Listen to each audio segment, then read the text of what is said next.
BA second के प्रिय छात्रों, आज मैं आपको कवि देव के बारे में जानकारी प्रदान करना चाहूँगा कि कवि देव यानी हिंदी साहित्य के इतिहास में कौन से काल में हुए हैं। वैसे तो हमें पता है कि रीतिकाल के कवियों में आचार्य देव का महत्वपूर्ण स्थान माना जाता है और रीतिकाल के देव कवि रीति काव्य परंपरा में रीतिबद्ध काव्य परंपरा में इनका महत्वपूर्ण स्थान माना जाता है। और कवि देव के साथ इस परंपरा में घनानंद है, बोधा है, आलम है, ठाकुर है, तो इन लोगों का भी बड़ा ही महत्वपूर्ण स्थान माना जाता है। और इन लोगों ने यानी एक तो साहित्य को काव्य शास्त्र के नियमों के आधार पर लिखा और कुछ ने भावों को आधार बना करके इस काव्य को लिखा। तो हिंदी साहित्य के इतिहास में माना जाता है कि कवि देव का जन्म 1673 ईस्वी में मानते हैं और कुछ विद्वान कहते हैं कि इनका मृत्यु का जो समय था वो यानी 1767 ईस्वी तक है। तो इनके बारे में इनकी जो रचनाएं हैं तो रचनाओं को लेकर के विद्वानों में मतभेद है। कुछ विद्वान कहते हैं कि इनकी रचनाओं की संख्या 52 है और कुछ विद्वान कहते हैं कि इनकी संख्या 72 है और कुछ विद्वान मानते हैं कि इनकी लिखी हुई रचनाएं 80। लेकिन ज़्यादातर को आचार्य रामचंद्र शुक्ल ने यह कहा कि इनके द्वारा लिखी गई जो रचनाएं जो प्रमाणिक हैं वो 25 ही हैं। तो उनमें से कौन कौन सी रचनाएं हैं, जैसे भवानी विलास, रस विलास, जाति विलास और इसके अलावा भी यानी काव्य रसायन है, राधिका विलास है, नीति शतक है, नक्शिक, प्रेम दर्शन, वृक्ष विलास आदि प्रसिद्ध हैं। इन ग्रंथों में नायिका भेद, नक्शिक वर्णन, ऋतु वर्णन, रस अलंकार, शब्द शक्ति, काव्य, पिंगल, नीति दर्शन आदि का निरूपण किया गया है। परंतु इनका प्रमुख वर्ण्य विषय श्रृंगार ही रहा है। इनका सा नायिका भेद वर्णन इस युग के अन्य कवियों में देखने को नहीं मिलता।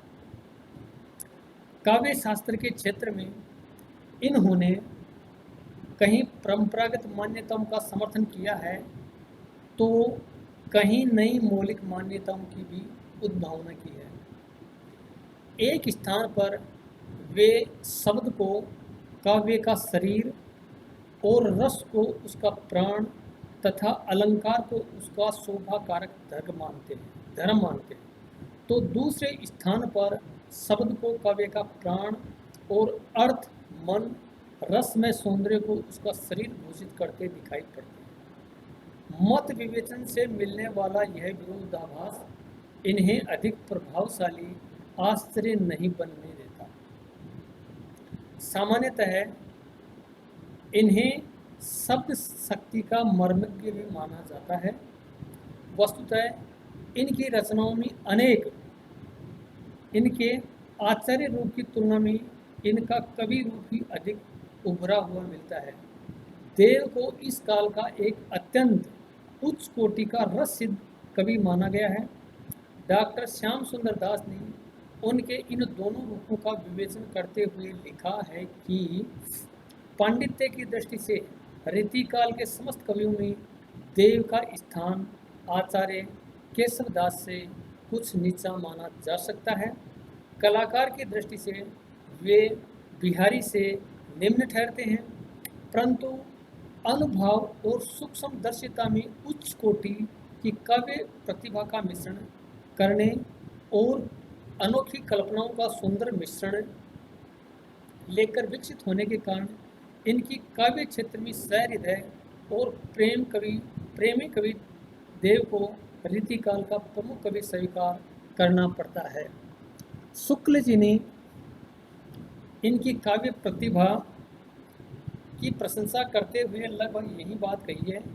इनका सा अर्थ सौष्ठव और नवोन्मेष विरले ही कवियों में मिलता है। रीतिकाल के कवियों में ये बड़े ही प्रलग और प्रतिभा संपन्न कवि थे, इनमें कोई संदेह नहीं है। ये यानी देव के बारे में आचार्य रामचंद्र शुक्ल के कथन है, क्योंकि आचार्य रामचंद्र शुक्ल ने हिंदी साहित्य के इतिहास में जिन कवियों के बारे में जो आलोचना लिखी है, वो आलोचना एकदम से सत्य प्रतीत होती है कि रीतिकाल के कवि देव वास्तव में ऐसे ही कवि थे और इनके बारे में इनके विषयों की विविधता बहुत मिलती है। देव किसी भी विषय को उठाकर उसे बड़ी कुशलता के साथ आगे बढ़ाते हैं, परंतु कहीं कहीं उसे पूर्णता तक पहुंचाते पहुंचाते चूक जाते हैं। ऐसे स्थलों पर भाषा भावों के उन्मेष को संभाल नहीं पाती। इनमें भी बिहारी के समान उक्ति वैचित्र्य का मोह मिलता है और वे इसी मोह के कारण कहीं कहीं शब्दालंकारों का निरर्थक प्रयोग कर बैठते हैं, परंतु जहाँ वे पांडित्य प्रदर्शन, उक्ति वैचित्र्य, अतिशय अलंकरण आदि की प्रवृत्तियाँ पर विजय प्राप्त कर भाव में डूब छंद बांधते हैं, वहाँ उनकी भाषा में रतिराम मतिराम की भाषा की सी सहज गति आ जाती है। यही उनकी सफल काव्य प्रतिभा का चरमोत्कर्ष दिखाई पड़ता है। डॉक्टर हजार प्रसाद द्विवेदी ने देव की इसी विशेषता की प्रशंसा करते हुए लिखा है कि जब देव अपने प्रिय और मनोवांछित विषय की व्यंजना का संकल्प करते हैं तो वे बिहारी और मतिराम दोनों के गुणों का सुंदर परिचय देते हैं। वे यत्नज अलंकारों, प्रेमाभिव्यंजक, शरीर चेष्टाओं और तिरछी टेढ़ी वचन व क्रिया से उत्तेजित होने वाले मादक चित्रों की वैसी सुंदर व्यंजना करते हैं जैसी अयतंज अलंकारों, अनुरागजन्य, मनोविकारों और परिस्थितिजन्य उक्ति वैचित्र्य की। देव की अभिव्यंजना शैली प्रौढ़ और प्रांजल है। वे काव्य रचना करते समय भाषा के सौष्ठव, समृद्धि, अलंकरण और सज्जा का विशेष ध्यान रखते हैं, परंतु जहाँ वे पद मैत्री, यमक, अनुप्रास आदि के चमत्कार प्रदर्शन में फंस जाते हैं, वहाँ भाषा का प्रवाह है सहज सौंदर्य नष्ट हो जाता है। ऐसे स्थलों पर शब्द व्यय अधिक और अर्थ की न्यूनता, शब्दों की तोड़ मरोड़ आदि निर्बलताएं आ जाती हैं। तो इस प्रकार आलोचकों ने कवि देव के बारे में कुछ जानकारियां दी हैं जो देव के काव्य पर एकदम से सटीक और खरी उतरती हैं। प्रिय छात्रों, यहाँ पर मैं कवि देव का एक आपको उदाहरण समझा रहा हूँ कि इन्होंने अपने काव्य में किस प्रकार से मतलब काव्य सौष्ठव रखा है और कल्पना किस रूप में की है, वो नायिका से संबंधित। जहरी जहरी झीनी बूंदनी पड़ती मानो, गहरी गहरी घटा घेरी है गगन में। आनी कहो श्याम मोसू चलो सुनिको को आज, भूली न समानी भई ऐसी हो मगन में। चाहत उठोई उठी गयो सो निगोरी नींद, सोई गए भाग तेरे जागी व जगन में। आंख खेली देखो तो न घन है न घनश्याम, छाई बेटी होगी मेरे आंसू गर्दन में। तो इस प्रकार से कवि देव की इन पंक्तियों का झहरी झहरी झीनी बूंदनी पड़ती मानो, यानी एक नायिका अपनी दूसरी सखी से कहती है कि हे नायिका, मुझे सौपन आया कि सौपन में आसमान से झीनी झीनी और मही मही यानी मीठी मीठी बूंदें आसमान में पड़ रही हैं। गहरी गहरी घटा घेरी है गगन में, यानी आसमान में काले काले बादल छाए हुए हैं और उन काले काले बादलों से यानी छोटी छोटी यानी आसमान में बूंदों की तरह गिर रही हैं। आनी कहो श्याम मोसो चलो सुनने को आज, झूलने को आज, यानी ऐसे मौसम में वो नायिका अपनी सखी से कहती है कि हे सखी, जब मेरे को ऐसा सौपन आ रहा था तो सौपन में श्याम ने मेरे को आकर के कहा कि हे नायिका, मैं तेरे साथ आज झूलने को चलता हूँ। झूलने के लिए चलते हैं।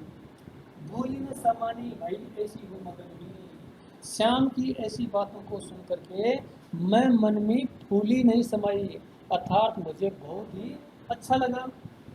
सहज उठो ही उठ गयो सो नींद।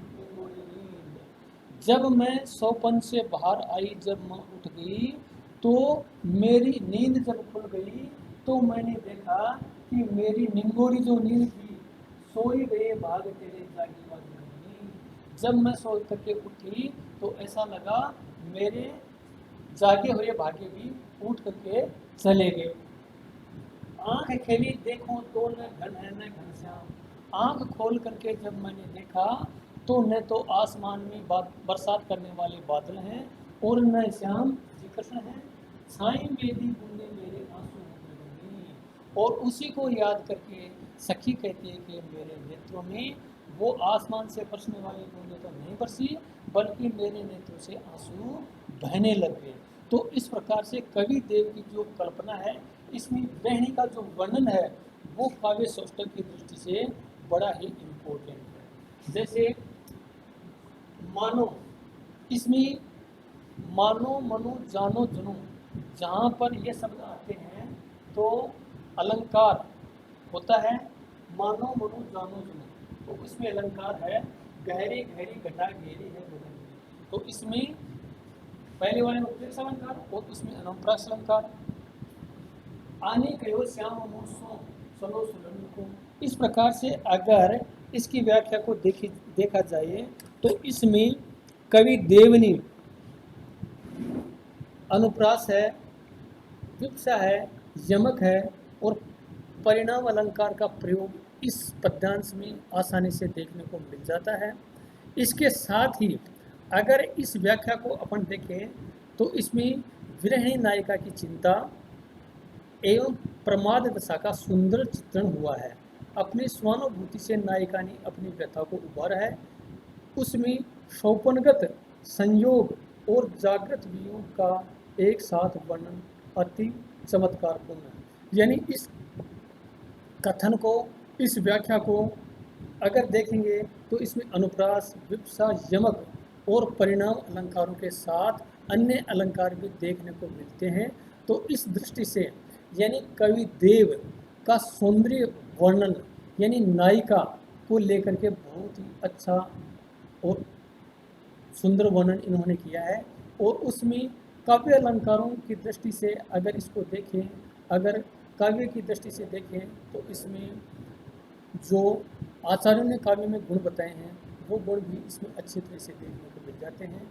तो प्रिय छात्रों, ये कवि देव की एक व्याख्या थी, जिस व्याख्या में यानी किसी गृहिणी नायिका को सुंदर सौपन आता है और सौपन में जब उसको यानी भगवान श्री कृष्ण झूलने के लिए कहते हैं और जब नायिका की आंखें खुलती हैं तो न तो भगवान श्री कृष्ण है, न आसमान में उड़ने वाले काले बादल जिससे बरसात होती है। तो इस प्रकार से जब उसको कुछ नहीं दिखाई देता है, इसकी यानी नींद जब समाप्त हो जाती है, जब वो जाग जाती है तो यानी उसको ऐसा दुख होता है और उसके नेत्रों में आंसू की झड़ी लगी रहती है। तो इस प्रकार से प्रिय छात्रों, इस पद्यांश में ये परीक्षा की दृष्टि से बड़ा ही इम्पोर्टेंट है और यह बहुत ही अच्छा माना गया है। कवि देव का यानी विरह से संबंधित ये पद्यांश है, तो यह बहुत ही इम्पोर्टेंट है। तो इस पद्यांश में मैं आज इस व्याख्यान में आपको इतनी जानकारी दूंगा। धन्यवाद।